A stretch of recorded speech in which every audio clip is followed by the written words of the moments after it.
Hello, everyone, and welcome back to Bhakti Fundamentals. Thank you so much for tuning in.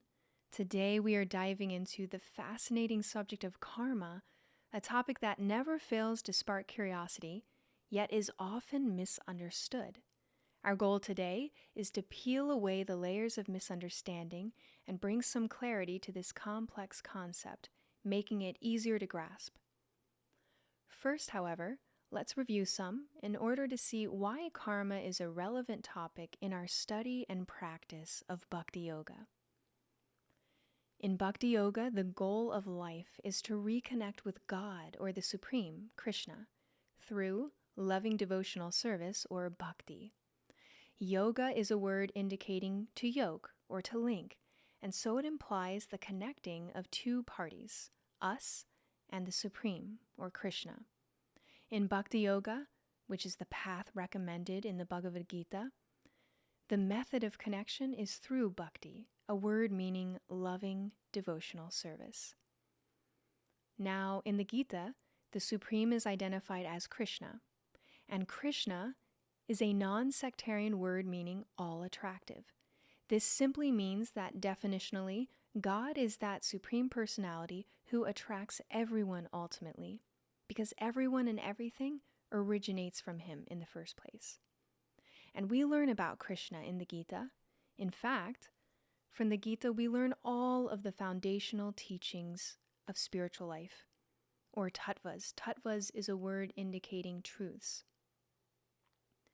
And these 5 basic truths that we find in the Gita are the science of the self, of the individual souls like you and me. That is the study of Jiva Tattva. Then there is the nature of activity, Karma Tattva, the nature of the absolute truth, or God, Ishvara Tattva, the nature of this world, Prakriti Tattva, and the nature of time, Kala Tattva. And these 5 truths are represented by the images on screen. So we can see that karma is actually a foundational topic in the study of Bhakti Yoga. And as we'll find out, as we discuss these various topics stemming from the Gita, they cover essentially everything in life. The scope of what the Gita covers is really impressive, and that's why the Gita is the guidebook or manual for humanity. In previous videos, we have discussed Jiva Tattva, which is the study of who we are, namely the soul, but just now we turn to the topic of what we do, our activities, or karma. Now, we've all probably heard the word karma tossed about in conversation with friends or on TV shows, etc. What comes to mind when we hear the word?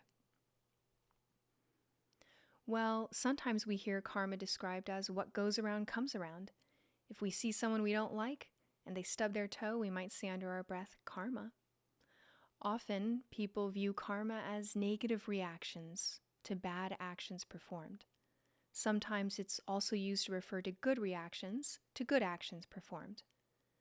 But in these common ways of using a word that relates to cosmic justice, are we doing karma justice? It turns out there's much more to karma than these understandings. We learn in the Bhagavad-gita that while we have the free will to act in this world however we wish, we cannot escape the consequences or results of our actions. And the cosmic system that governs these outcomes, responding to the choices we make and delivering those consequences to us, is known as karma. At its most basic, karma is the law of cause and effect, of action and reaction. The law of karma basically states that every action has a reaction, and whatever you do to others will later return to you because actions bind us to their corresponding reactions or results. Now, a thought may arise upon hearing this. We might think, now hold on, stop right there, and don't tell me anything more. I don't want to be responsible for all my actions, maybe just the good ones. So don't tell me about this, and then I won't be held accountable for my actions. After all, isn't ignorance bliss? Well, on screen here, we have a Calvin and Hobbes comic on the topic of ignorance is bliss. Calvin says, "It's true, Hobbes, ignorance is bliss. Once you know things, you start seeing problems everywhere. And once you see problems, you feel like you ought to try to fix them. And fixing problems always seems to require personal change. And change means doing things that aren't fun. I say phooey to that. But if you're willfully stupid, you don't know any better, so you can keep doing whatever you like. The secret to happiness is short-term, stupid self-interest. Hobbes says, "We're heading for that cliff." Calvin covers his eyes and says, "I don't want to know about it." And of course, they both go right over, with Calvin landing with his head under the ground. Hobbes says, "I'm not sure I can stand so much bliss." Calvin says, "Careful, we don't want to learn anything from this." So one of the points of this comic is, of course, that even if we cover our eyes and walk around blind, we are still subject to the consequences of where we're headed. The same goes in life with different situations we enter into. Better we see clearly where we are going and understand the systems under which we operate in this world, so that we don't land on the ground like Calvin and Hobbes did in this comic. Because, as it turns out, on the cosmic level, just as it is in the United States, ignorance of the law is no excuse. We're still accountable for everything we do, regardless of whether we understand it or not. Therefore, it behooves us to learn how the system works. And this is not because karma is meant to be a system of punishment. It's instead meant to be a system for our edification and purification. We're meant to learn from situations in our lives and improve and gradually become purified. In this way, the system of karma is remedial. It's meant to gradually induce us to look for something beyond the suffering of this material world, which is spiritual life. So, what does the Gita have to say about karma? In the Gita, we learn that we're not these bodies, but rather the soul or jiva within. And we also learn that this body that we find ourselves in is not the first body we've inhabited. Krishna says in the Gita, "As the embodied soul continuously passes in this body from boyhood to youth to old age, the soul similarly passes into another body at death. A sober person is not bewildered by such a change." This verse is an important one. It tells us that the body changes, but we, the spirit soul within, do not undergo these changes. Positioned inside, we witness the changes the body undergoes. For all of us now, our bodies don't look like they did when we were infants or babies or toddlers or children or early teens. And our bodies continue to change as time goes on because that is the nature of matter. It is always in flux, always changing. This verse tells us that when our body dies, when the body stops functioning for some reason, we, the jiva, the soul within, move on to our next destination, our next body. And that's what we've been doing for countless lifetimes. Why is it important to discuss this? Because in this very lifetime, we can determine our next destination simply by modifying our actions and consciousness. We can affect our karma. In other words, we have control over how we live in this life and where we go in the next. That is powerful. For instance, say we make a lot of progress in Bhakti Yoga in this life, but we don't end up quite finishing the process before the time of death for our body. Then, in that case, we are guaranteed another human birth to pick up where we left off spiritually in our last lifetime. That is actually mentioned in chapter 6 of the Gita. By contrast, if while we are in the human form, we act selfishly and animalistically, then we are preparing our next body in a lower life form, even while we're living out this current lifetime. So on that note, karma has a counterpart. Karma and the cycle of birth and death, samsara in Sanskrit, or reincarnation, are interconnected. They are like two sides of the same coin. We can't have one without the other. We'll focus on reincarnation more in the next sessions, But for now, it's important to know that our actions in this life and from past lifetimes engineer how this lifetime goes for us. And our actions in this lifetime shape what our next body will be, if we are to have a material destination. But we should know that this choice is up to us, based on how we choose to act. Our next destination may be either material or spiritual. We'll talk more about that in a bit and in future sessions. For now, let's turn to another verse from the Gita. In the Gita, chapter 8, verse 3, Krishna says, "Action pertaining to the development of the material bodies of the living entities is called karma, or fruit of activities, or actions bearing fruit, the fruit being material results." Now, as we've just discussed up to this verse, the word karma is used to refer to the whole cosmic system of justice. But the word is also used in the Gita to refer to action itself, like we see in this verse. And what kind of action?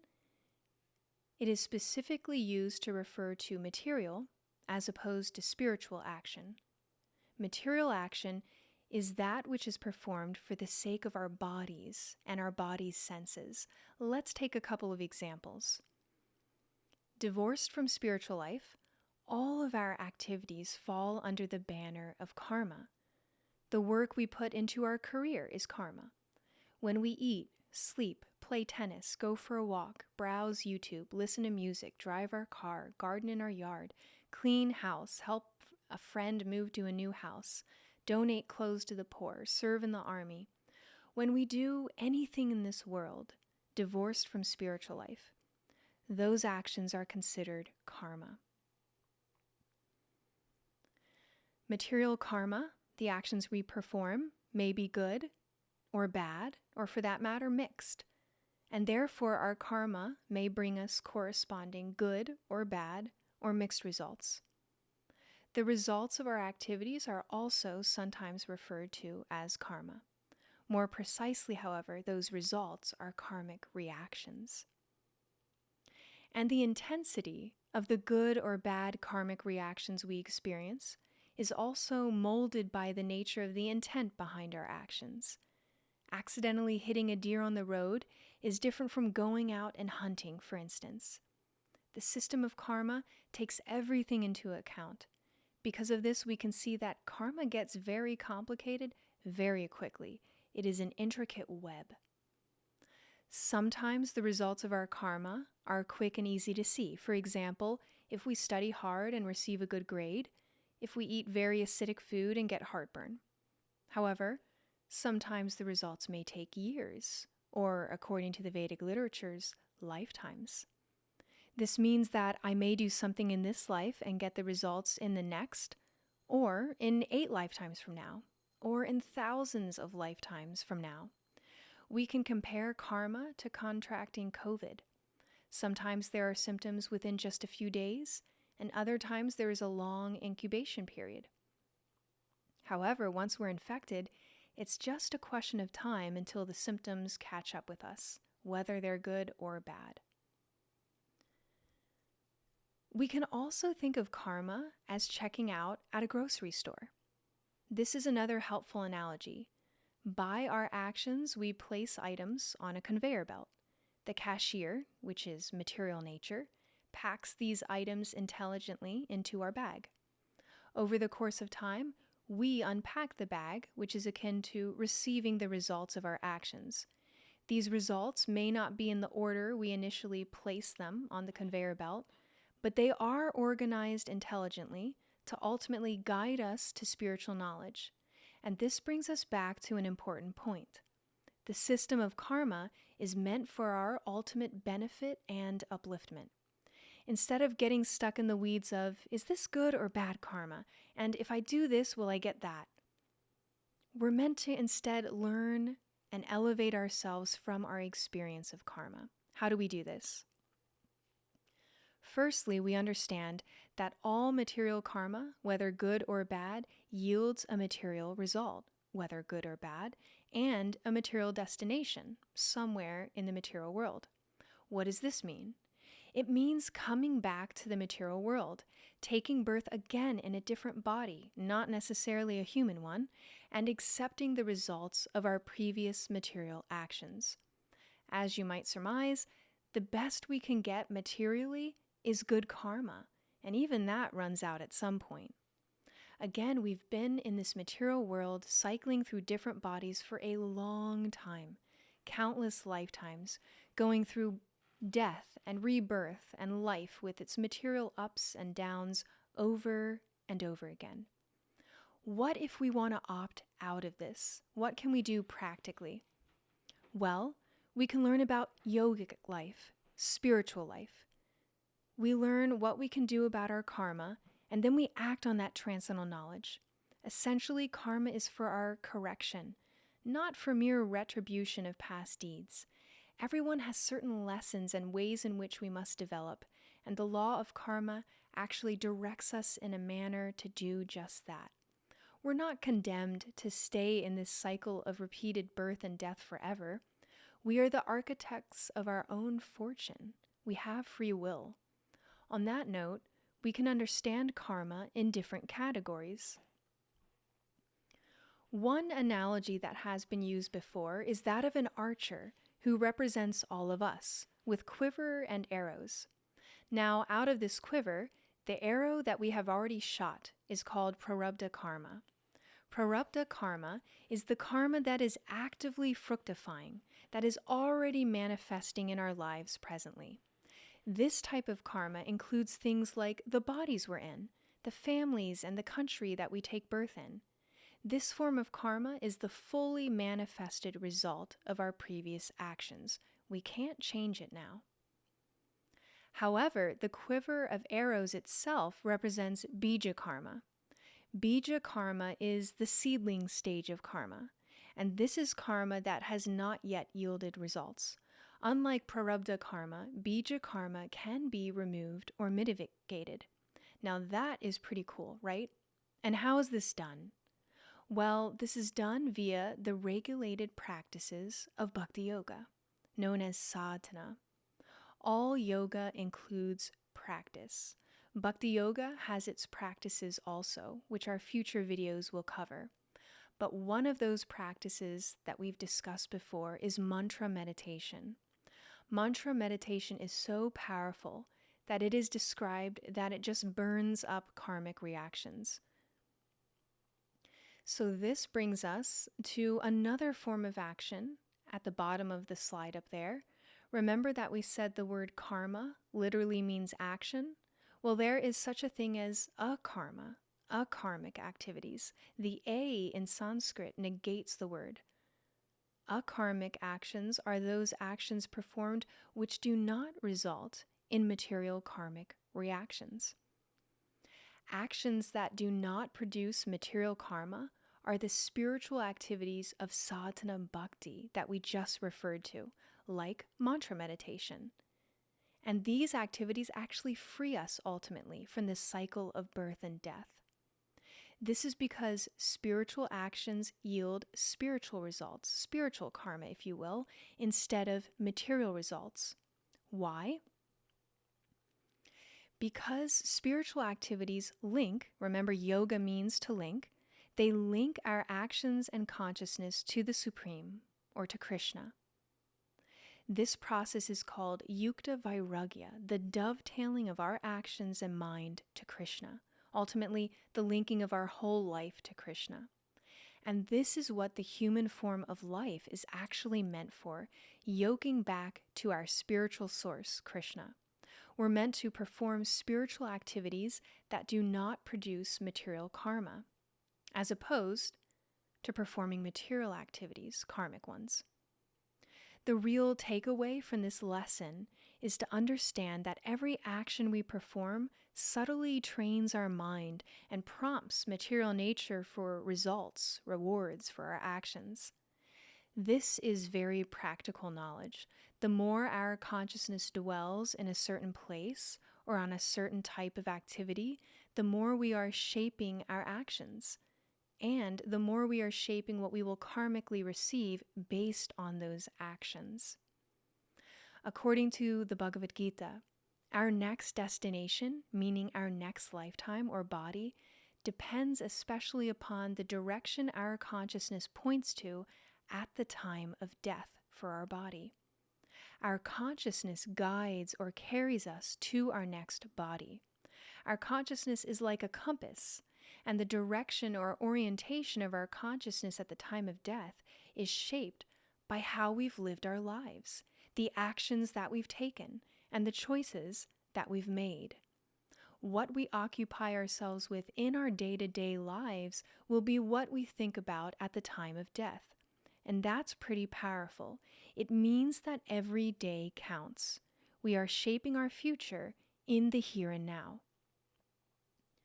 Krishna says in the Gita, "Whatever state of being one remembers when one quits one's body, O son of Kunti, that state one will attain without fail." What we do in this life matters and affects our next lifetime. In fact, even in this lifetime, we see analogous situations. For instance, let's take the example of a student. On screen is just a funny cartoon of dismayed parents hearing their high school graduate announcing to the room, 4 years ago, I couldn't even spell party animal.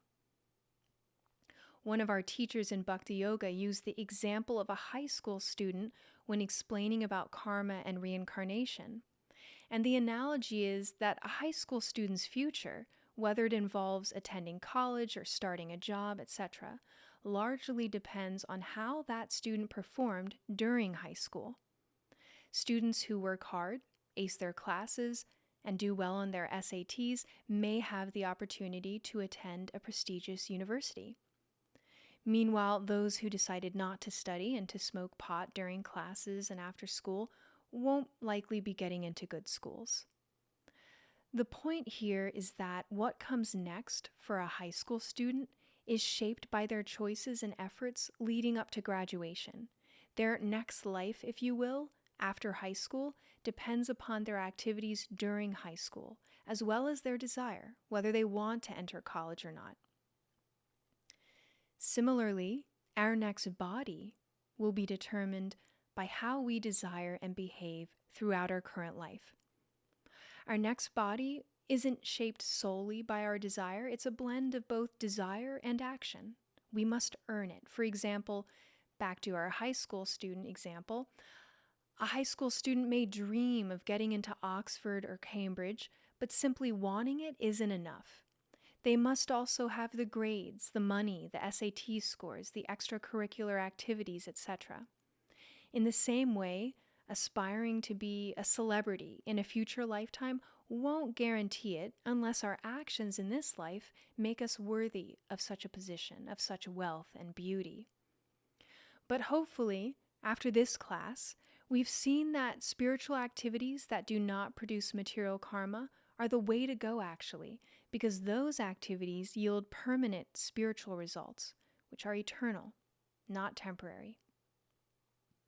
And hopefully we've also seen that by understanding karma and reincarnation, the cycle of birth and death, samsara, we can better situate ourselves in life and ensure that we can continue from where we left off spiritually in our next life, or we can exit samsara, that cycle of birth and death altogether. It's possible to do that in this very lifetime. In some of our other Bhakti Fundamentals videos, we cover how to dovetail our everyday lives to the Supreme so that we may successfully exit this cycle of karmic activities. And we can be successful at this no matter when we take up the process of Bhakti Yoga. We can start in youth or in middle age or in old age for the body, or in the final moments before we leave these bodies at the time of death. A.C. Bhaktivedanta Swami Prabhupada, the Acharya who introduced Bhakti Yoga to the West, would say that we can be Krishna conscious or linked to the Supreme via our consciousness in a single moment. Of course, then the challenge is to keep that moment going to the next moment and the next moment like that. But in theory, if you only have a single moment left in life, you can fully focus your consciousness on Krishna and be liberated from material existence. Bhakti Yoga is a very hopeful path.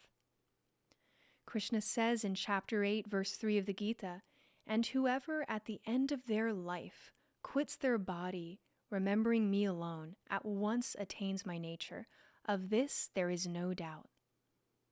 This means that we'll go to Krishna in the next life if we try to perfect our practice of Bhakti Yoga in this life. Krishna will help us in this endeavor. For Krishna also says in the final chapter of the Bhagavad-gita, chapter 18, verse 66, "Abandon all varieties of duty and just take shelter of me. I shall deliver you from all sinful reactions. Do not fear." We're never without help in Bhakti Yoga. Krishna wants us to act on our relationship with him and is waiting for us to do so. When we do, he facilitates us, and he does so from within our hearts, but also in the form of the scriptures, the other practitioners, and our teachers in spiritual life. So that's all we have for today. The topic of karma is a large one, and we could have many classes on it, but we hope this introductory one helped to shed some light on the topic. Please let us know any questions you might have by leaving us a comment or dropping us a line at bhaktifundamentals@gmail.com. Thank you again for listening today, and we'll see you next time on Bhakti Fundamentals.